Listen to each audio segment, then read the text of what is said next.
เริ่มเฮ็ดกันเลยอย่างแรกเนาะก็เอากรณีเข้าไปลงไป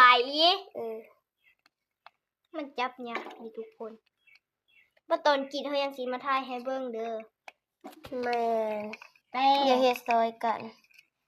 แต่มีขี้เกียจนำนายมึงล้างยังไงเนี่ยบอกกูหาก็เห็น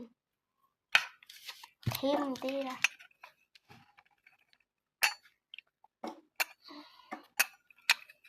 เก็บใส่เลยกะบ่ได้สังเกตอีหยังขนาดนั้นเฮ็ดเธอคือสังเกตนะทุกคนเนาะบักแตงกะทั้งใหญ่ทั้งยาวเนาะหรือว่าเราจะไปปาดครึ่งแล้วก็มาเฮ็ดตอนยาวๆเนาะมันจังกินสบายมาแล้วก็เลยส่วนของเฮาเนาะส่วนของเราจะปาดครึ่งแบบนี้แล้วเราก็จะไปพักก็ไปพักแบบมันเป็นตอนยาวๆนี่ให้เราเบิ่งเข้าหมู่ของเราเนาะ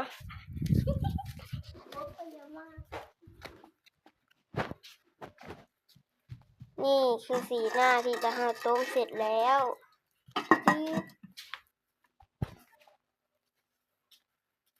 นี่คือเสื้อเพื่อนเรา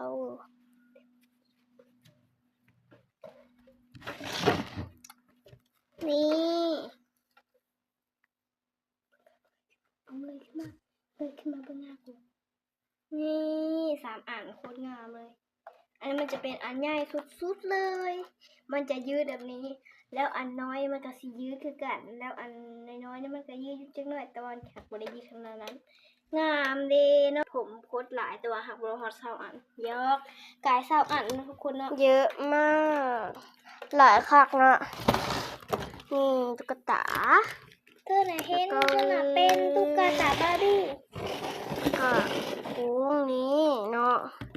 มันมักนางเงือกแห้งเนาะมันจนออกเป็นนางเงือกเนาะไปค่ะทุกคนจะสิมาปรุงท่าเนาะเพื่อให้หมูออกมาตับหรือว่ามาเชื่อกูต่ำกะต่ำไปเริ่มเห็ดกันเลยเดือนไม่เชื่อกูต่ำบ่